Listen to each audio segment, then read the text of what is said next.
So hello everyone, welcome to Navis world. तर आज आपण बनवणार आहोत मेथीची भाजी.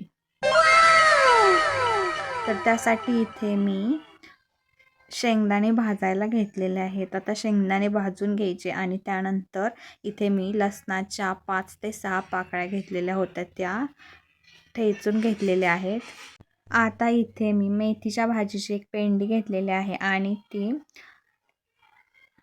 भाजी निवडून घेतलेली आहे आणि आता त्याच्यामध्ये 1 तांब्या पाणी ओतून ती धुवूनही घेतलेली आहे. आता कढाई गॅसवर ठेवून गॅस एकदम मिडियम ठेवून मी त्याच्यामध्ये 2 पळ्या तेल घेतलेला आहे आणि जो आपण ठेचलेला लसूण होता तो आता इथे घालून घ्यायचा. अच्छा.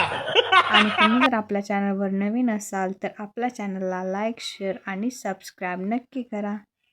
तर तुम्ही ते पाहू शकता आपला लसूण आता नीट भाजलेला आहे. आता याच्यामध्ये आपण धुतलेली मेथीची भाजी घालून घ्यायची, परंतु त्याआधी त्याच्यातलं सर्व पाणी काढून घ्यायचं आणि मगच घालायचे. आणि इथे गॅस बंद म्हणजे एकदम खूपच कमी करायचा आणि मगच मेथीची भाजी घालायची, त्यामुळे खालचा लसूण करपणार नाही. तर तुम्ही ते पाहू शकता मी आता मेथीची भाजी घालून घेतलेली आहे. अच्छा. आणि इथे एवढी जास्त भाजी घातलेली आहे तरी ती शिजल्यानंतर खूपच कमी होते. आता इथे सर्व भाजी नीट हलवून घ्यायची. आणि मी माझ्या चॅनलवरती खूप साऱ्या रेसिपीज अपलोड केलेल्या आहेत. त्या जर तुम्ही पाहिल्या नसतील तर त्याही नक्की जाऊन पहा.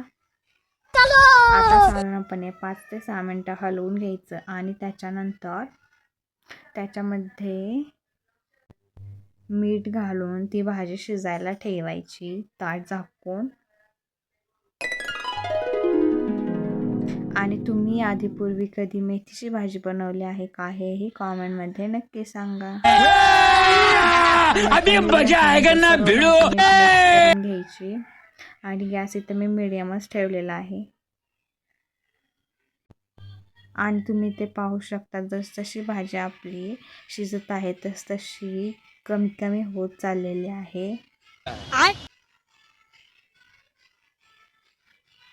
आणि तुम्ही जर आपल्या चॅनलला सबस्क्राईब केलं नसेल तर तेही सबस्क्राईब नक्की करा. आता इथे मी ताट झाकलेलं आहे भाजीवरती आणि गॅस कमीच ठेवलेला आहे. आता मी इथे शेंगदाणे बारीक करून घेतलेले आहेत. त्यानंतर साधारणपणे 7 ते 8 मिनिटांनंतर आपली भाजी शिजलेली आहे. आता याच्यामध्ये शेंगदाण्याचा कूट घालायचा, परंतु त्यापूर्वी भाजीमध्ये जे पाणी दिसत आहे ते आता सर्व पाणी आटवायचे आणि मग शेंगदाण्याचा कूट घालायचा. तर तुम्ही इथे पाहू शकता मी शेंगदाण्याचा कूट इथे घालून घेतलेला आहे. आता ती भाजी नीट हलवून घ्यायची. आणि तुम्हाला जर तिखट मेथीची भाजी बनवायची असेल तर त्याच्यामध्ये मिरची घातली तरी चालेल. आता इथे नीट शेंगदाण्याचा कूट भाजीमध्ये मिक्स करायचा आणि तुम्ही इथे पाहू शकता भाजी आपली खूपच कमी झालेली आहे.